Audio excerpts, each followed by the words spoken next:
Hello दोस्तों, स्वागत है आपको अपना YouTube channel best study channel Jehanabad पर। आज हम आप लोग के लेकर के आए हैं क्लास 10th के लिए फिजिक्स, जो कि बोर्ड एग्ज़ाम 2023 के लिए इम्पॉर्टेंट है। इस चैप्टर का नाम है प्रकाश का परावर्तन और अपवर्तन। सारा क्वेश्चन आपका प्रीवियस ईयर एग्जाम में पूछा हुआ है और आगे के एग्जाम में भी पूछने की संभावना है।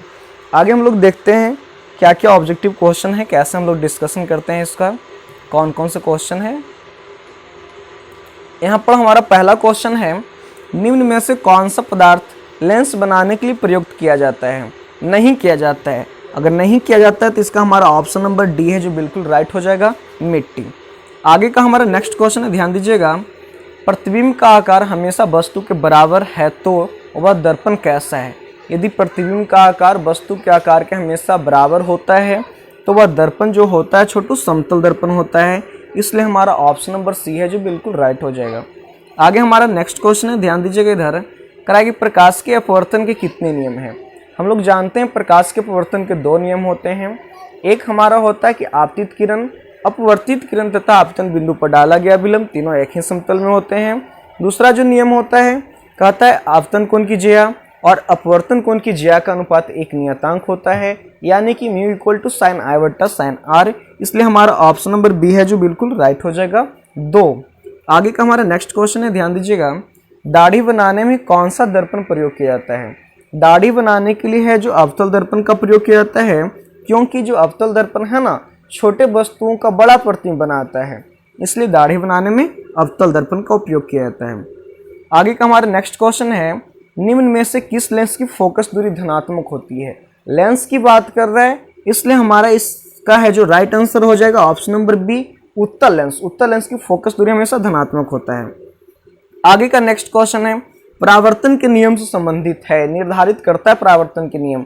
हम लोग जानते हैं परावर्तन के दो नियम होते हैं। एक होता है आपतित किरण और एक होता है आपतित किरण, परावर्तित किरण तथा आपतन बिंदु पर डाला गया विलंब तीनों एक ही समतल में होते हैं। दूसरा जो हमारा नियम होता है, आपतन कोण का मान परावर्तन कोण के मान के बराबर होता है। इसलिए आपतन कोण इक्वल टू परावर्तन कोण हमारा ऑप्शन नंबर ए है, जो बिल्कुल राइट हो जाएगा। आगे हमारा नेक्स्ट क्वेश्चन है, ध्यान दीजिएगा। कराए कि प्रकाश के परावर्तन के कितने नियम है? अभी हमने बताया कि प्रकाश के परावर्तन के दो नियम होते हैं, इसलिए हमारा ऑप्शन नंबर बी है, जो बिल्कुल राइट हो जाएगा। आगे हमारा नेक्स्ट क्वेश्चन है, किस लेंस द्वारा उत्पन्न आवर्धन का ऐसा मात्रक होता है? किसी लेंस द्वारा, हम लोग जानते हैं आवर्धन की फॉर्मूला होता है M equal to H dash बटा एच, यानी कि प्रतिबिंब की ऊंचाई और वस्तु की ऊंचाई के अनुपात ही आवर्धन कहलाता है। ये भी आपका है जो एक प्रकार की ऊंचाई ही है, नीचे भी एच आपका है जो एक प्रकार की हाइट है, ऊंचाई है। इसलिए ऊंचाई कैंसिल हो करके इसका है जो मात्रक हीन हो जाएगा, इसका कोई भी मात्रक नहीं होगा। इसलिए राइट आंसर हमारा ऑप्शन नंबर है, जो डी हो जाएगा, मात्रकहीन। आगे हमारा नेक्स्ट क्वेश्चन है, गोलीय दर्पण के परावर्तक पृष्ठ की वृत्ताकार सीमा रेखा का व्यास क्या कहलाता है? हम लोग जानते हैं ए है जो आपका एक गोलीय दर्पण का ये भाग है, जो कि अवतल दर्पण है।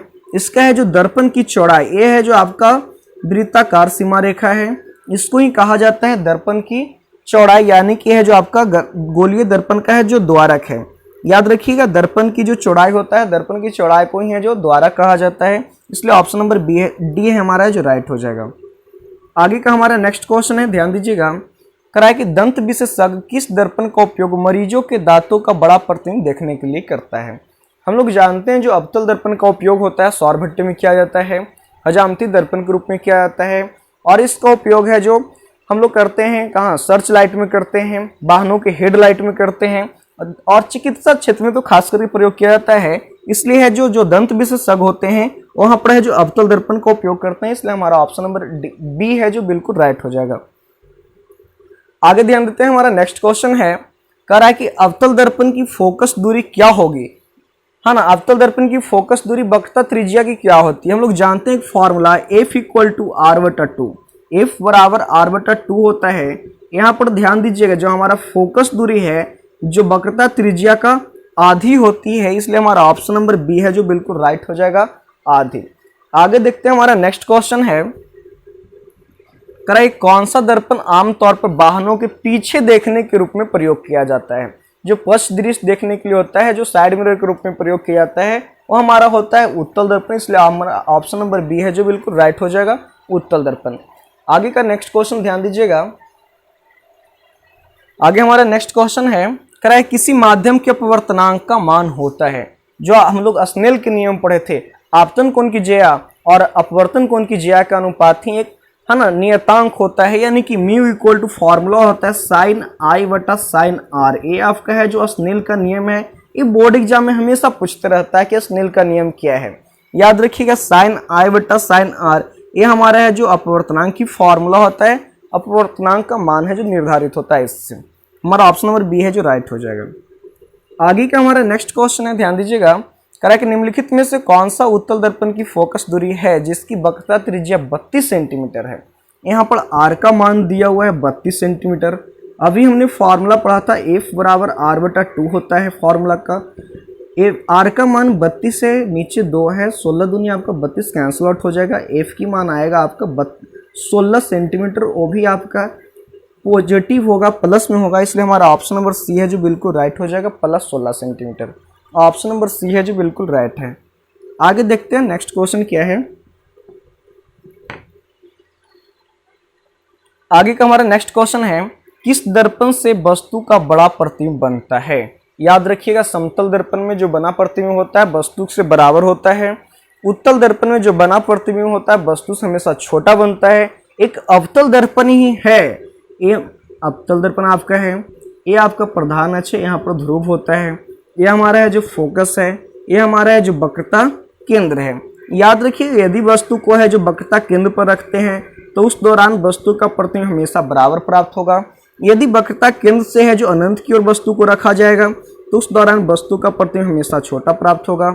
यदि वक्रता केंद्र से है जो ध्रुव की ओर वस्तु को रखेंगे तो उस दौरान है जो वस्तु का प्रतिबिंब हमेशा बड़ा प्राप्त होगा। इसलिए बड़ा प्रतिबिंब प्राप्त करने के लिए दर्पण हमारा कैसा होनी चाहिए, तो अवतल दर्पण होनी चाहिए। ऑप्शन नंबर बी हमारा राइट हो जाएगा। आगे ध्यान दीजिएगा, हमारा नेक्स्ट क्वेश्चन है, कह रहा है कि 1 मीटर वाले उत्तल लेंस की क्षमता होती है। हम लोग जानते हैं यदि फोकस जो दूरी है 1 मीटर होगा उस दौरान लेंस की क्षमता हमारा 1 डायोप्टर हो जाएगा। इसलिए 1 मीटर लेंस की क्षमता कितना हो जाएगा, 1 डायोप्टर। हमारा ऑप्शन नंबर बी है जो बिल्कुल राइट हो जाएगा, 1 डायोप्टर। आगे देखते हैं, आगे का हमारा नेक्स्ट क्वेश्चन है, सर्च लाइट का परावर्तक सतह होता है। अभी हमने बताया सर्च लाइट में उपयोग किया जाता है हमेशा अवतल दर्पण का, इसलिए हमारा ऑप्शन नंबर बी है जो बिल्कुल राइट हो जाएगा, अवतल दर्पण। नेक्स्ट क्वेश्चन देखते हैं। आगे हमारा क्वेश्चन है, एक उत्तल लेंस की क्षमता 1 डायोप्टर है तो उस लेंस की फोकस दूरी क्या होगा। अभी बताए थे 1 मीटर को ही कहा जाता है 1 डायोप्टर, यानी कि जिस लेंस की फोकस दूरी 1 मीटर होगा उस लेंस की क्षमता 1 डायोप्टर होगा। 1 डायोप्टर इक्वल टू आपका 1 मीटर हो जाएगा। हम लोग जानते हैं 1 मीटर में कितना सेंटीमीटर होता है, तो 100 सेंटीमीटर। तो यहाँ पर हमारा 100 सेंटीमीटर है जो राइट हो जाएगा। यहाँ पर देखिए ध्यान दीजिएगा, ऑप्शन नंबर सी में भी 100 सेंटीमीटर है, ऑप्शन नंबर डी में भी 100 सेंटीमीटर है। इसमें लेकिन पॉजिटिव है, आपका नेगेटिव है।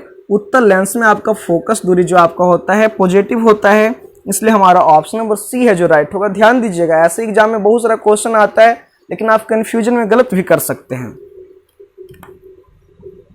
आगे हमारा नेक्स्ट क्वेश्चन है, करा कि 2D क्षमता वाले लेंस का फोकसांतर होता है कितना। हम लोग फॉर्मूला जानते हैं, P इक्वल टू 1/f। ये तब होता है जब आपका फोकस दूरी मीटर में दिया हुआ रहेगा, और फॉर्मूला होता है P इक्वल टू 100/f। ये फॉर्मूला लागू होता है किसके लिए, जब हमारा फोकस दूरी है सेंटीमीटर में होता है। यहाँ पर देख रहे हैं कि सारा जो हमारा ऑप्शन दिया हुआ है सेंटीमीटर में है, इसलिए फोकस दूरी आपका सेंटीमीटर में होगा। यहाँ पर P की वैल्यू दिया हुआ 2 डायोप्टर, 2 इक्वल टू हो जाएगा 100/f। f भागा में इधर आएगा तो गुना में f इक्वल टू हो जाएगा 100/2, यानी कि 50 दूनी 100 आपका है जो यहाँ पर कितना आ जाएगा फोकसांतर 50 सेंटीमीटर। हमारा ऑप्शन नंबर डी है जो बिल्कुल राइट हो जाएगा। आगे देखते हैं नेक्स्ट क्वेश्चन। आगे हमारा जो क्वेश्चन इतना ही है, आगे हमारा क्वेश्चन नहीं है, आगे हम लोग नेक्स्ट क्लास में डिस्कशन करेंगे।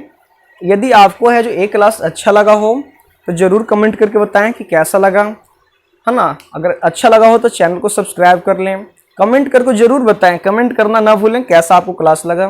धन्यवाद।